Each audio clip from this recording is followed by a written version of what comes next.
What is it you want? We want a shrubbery!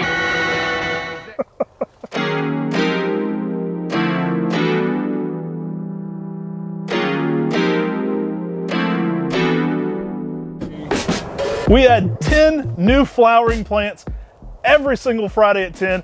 It's very popular. It might get overshadowed a little bit by our 10 at 10 on Tuesdays, but we're always bringing the flowering content here on Mr. Maple. Yeah, and that's 10 a.m. Eastern Standard Time every single Friday. Sign up for a weekly email. You'll get an email so you can get prepared at 9 a.m. to get prepared to check out at 10 a.m. when they fully release. And check out quickly because we always add some really cool plants. I mean, this week we've got some really good flowering shrubs. We're the nurserymen who say knee. Shrubbery number 5! All right, let's get things started down here with white ball. Now this is a butterfly bush that brings some really nice white flowers. Yeah, it was developed in Holland at a horticulture research institute to really have a lot of profuse white blooms, really elongated, brings in a lot of butterflies and a lot of good pollinators. Guys, we love pollinator plants. It's one of the reasons we offer flowering content. Now, white ball is popular for those elongated white flowers. This is a great plant to be growing zones 5 through 9. So it's pretty much gonna work anywhere we ship Japanese maples to. You know, we always list Japanese maples as 5 through 9. This is gonna be a great accompaniment plant, but also give you that added flowering interest. Now, one of the great things about this plant is you can use it outside as a cutback shrub. You can let it grow into a larger butterfly bush if you want as well. But people really love taking these butterfly bushes, cutting back the blooms, bringing them inside your home so you can really enjoy the fragrance and the beauty of the white blooms up close in a vase on your table or in your dining hall. Shrubbery number 4! Next up, we've got a gardenia. It's pretty spectacular. Its trademark name is Gold to Bloom, also known as Ogon no Hana. Guys, this one has a beautiful flower to it. Very fun plant. We actually did a little bit of a highlight on this when we were walking around Tom Cox's place, so it's made it into another top 5. This is a great plant to be growing to bring, you know, not only the flowering interest, but the variegated interest. This one feels like it's flowering even when it's out of leaf with that bright yellow and green splash variegation. It's a colorful plant, whether it's blooming or not. Now it has these big white flowers that are scented that look amazing over top of this variegation. Those flowers are double in nature. And so you really get just this huge, huge white bloom, double, but the leaves are even bigger, which gives a great platform to show off that variegation. Gold to Bloom, or Ogon no Hana, whichever you call it, this plant is pretty spectacular. The gardenias are loved by everyone in those hotter climates. This is gonna be a gardenia that's gonna do well in zones 8 through 11, but this plant just really puts on a display whether it's bloom or it's just the foliage. Now we list this one as 8 through 11 conservatively. I have seen it doing pretty well in zone 7. So I've seen this plant in zone 7. We still list it by, you know, it's standardized listing there for 8 through 11, but it's a gorgeous plant. Typically in your hotter zones, you may need to give it a little bit more late day shade to protect some of that splash variegation style. You're gonna love this one though. Slightly scented, has a sweet smell to it. Beautiful plant to be growing. A great shrub that you can use out there to block something in the background if you wanna hide it, or it's something that you can make as a focal point planting because this tree really shows off. Shrubbery number 3! All the leaves are brown and the sky is gray. But next up, we don't have California Dreamin', we've got the hydrangea LA Dreamin'. Yeah, this is a hydrangea that really is spectacular. The blooms on this just put on a multitude of colors. No matter the pH, you're gonna get pinks, mauves, purples, reds, some amazing colors all across on the blooms on LA Dreamin'. Do you consider this one a variegated bloom? Like I almost do, like this, like it's variegated almost in the flower. It's a very unique one. They list this one as working zones 5 through 10, so it's a heat tolerant one for some of those hotter zones. Now with many hydrangeas, you definitely want to provide some late day shade in the hotter zones for that tender foliage, but LA Dreamin' brings high drama interest for the flower. Yeah, it's a hydrangea macrophylla. It's gonna get about 3 to 4 feet by about 3 to 4 feet wide and in width and in height in 10 years. This is a plant that just puts on such a great bloom display. It's one of our favorite hydrangeas. We had to get this one in our top 5 flowering shrubs. It's definitely one of our fan favorite hydrangeas. We do a lot of hydrangeas here at Mr. Maple. We were actually shocked a couple years ago. We stopped and said, like, how many different hydrangeas do we do? And they snuck up on us. Like, I didn't realize how many we sell and how popular they were here on Mr. Maple. It was actually a pretty big number when we said, this is how many hydrangeas we sold. And so it really pushed us to do more. And I would say LA Dreamin' is typically, you know, it's top 3 in sales for hydrangeas. We're always popular. And the trademark name on this is LA Dreamin'. The cultivar name on this is Lindsay Ann.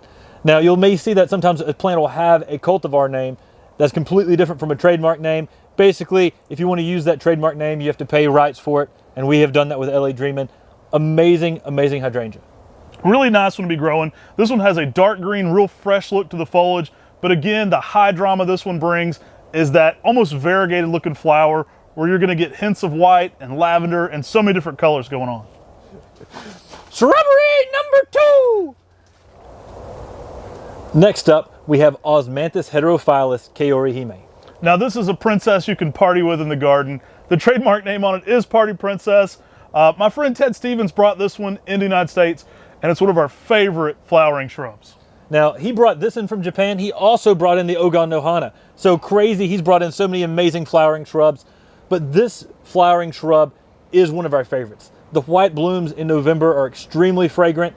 And on this fragrant tea olive, this is spectacular. For a false holly, this is probably one of my favorites on its bloom. Oh, for sure. Its blooms are just loaded on the branches, white and extremely fragrant. We really got excited when we were walking around Sarah P. Duke on our walkthrough. Definitely have to check that video out. Tim's like, he all of a sudden yells and says, "Oh my gosh, look, it's a Kaori Hime in bloom." So we all take off down the trail to look at it. This one, being maple guys, it kind of reminds me of what I like about some of those trees like Kiyohime, Murasaki Kiyohime, or like Hime Sojo. It's kind of in that Hime category where it has that dwarf foliage. Now, Hime means princess, but it certainly, invokes some of those Japanese maples. Very small foliage, small rounded shape, very dark green shape, awesome little evergreen to add to the landscape. It makes a perfect container plant or out in the landscape. You're really going to enjoy this one when it hits that sweet smell in late fall. Just like many of those Hime types, Kaori Hime makes an excellent bonsai because it has that small leaf and it has some flowers that add an extra dynamic to the bonsai. This is one that puts on a lot of good branching and is a vigorous dwarf. So it's a fantastic plant to try to train as a bonsai. Kaori Hime, also known as Party Princess, this is a plant that's going to have a party in your garden. Shrubbery number 1. Nee. Okay, guys, you made it. We're at number 1, but if you haven't already, make sure to like this video. If you've already made it this far, you've liked it anyway, right? So go ahead and like this video. Our number 1 flowering shrub this week at Mr. Maple is the Hamamelis Little Prospect. Hamamelis Little Prospect is a Hamamelis virginiana chance seedling that really is very unique. Its variegation is a dark green on the outside by a light green to yellow on the outside. This plant is spectacular on the foliage alone. Now this is a native. We could easily do a top 5 favorite natives, and this would probably be number 1 on that list too, or at least near the top. It's a really cool plant to be growing. A lot of people ask us for interesting native plants, and we love when we can offer native plants that have the ornamental qualities that are so great that you don't even notice that they're native because they're already providing that splash of color. Now, Little Prospect has very intense variegation to it, but it's also a native here. So it's actually going to be the fall blooming, bright yellow calyx, bright yellow flowering witch hazel that you're familiar with in the native habitat. Now, the straight species Hamamelis virginiana, whenever you're growing it, one of the problems you always have late in the season is the foliage doesn't look good on the straight species. That's not true with Little Prospect. The foliage is very crisp and clean and really shows off that variegation even later in the season. So the foliage is perfect, late in the season, which is just amazing on this Hamamelis virginiana. But then in November, when the leaves drop and you have those yellow spider-like blooms on this plant, that just adds a whole nother dynamic and is really why those witch hazels are famous. This could be on so many lists for me. If we did a top 5 witch hazel, it'd probably be near the top. If we did a top 5 native plants, it'd be near the top. Today we're talking about top 5 flowering shrubs, and we couldn't help but include it. It's such a unique plant, not only for the flower, but definitely for the variegation that it brings. Found in Tennessee by Robert Wilkinson, this plant really has a nice pyramidal shape, reaching about 6 to 8 feet in 10 years. A spectacular plant. It's a plant that can grow in a lot of different places for a lot of different people. Being an eastern United States native, this one can go very cold. So this one even reaches down to zone 3 through zone 8. So a very durable plant for so many locations. I think as it gets out there, it's only going to get more popular. If I were, it's a showstopper for variegated plants. It could be on a top 5 variegated plants list. but it brings the drama in every season because of the foliage, but also the bloom interest. We had to get it on our top 5 flowering shrubs. So guys, let us know in the comment section below which of these is your favorite of our top 5 flowering shrubs we talked about here today on Mr. Maple. Also, let us know where you're watching from. We're doing these as premieres. Our premiere videos air every single day at 9 a.m. except for the podcast, which airs Sunday evenings at 8 p.m. Yeah, I really hope you've enjoyed today's shrubberies. Some really cool plants out here. And, you know, of these, Matt, which is probably your favorite? I gotta go with number 1. I mean, I picked it number 1 for a reason. I go with it too. Little prospect. I mean, it's hard to pick a favorite on a video where we already numerically ranked them. So I guess I gotta go with number 1, right? I mean, it was number 1. It's number 1 for me too. Thanks so much for sharing these videos. I've had a lot of people sharing them. I catch that on Facebook a lot. If you're sharing on other platforms, we greatly appreciate that as well. That helps our gardening content get out to more people. We're gonna be doing so many more things this spring as we get out and do more garden tours. So thank you so much for your support by shopping on MrMaple.com and by sharing, and subscribing to our content. That goes a long way toward helping us make future content. Take care. God bless. And have a great day. And we're the nurserymen who say need.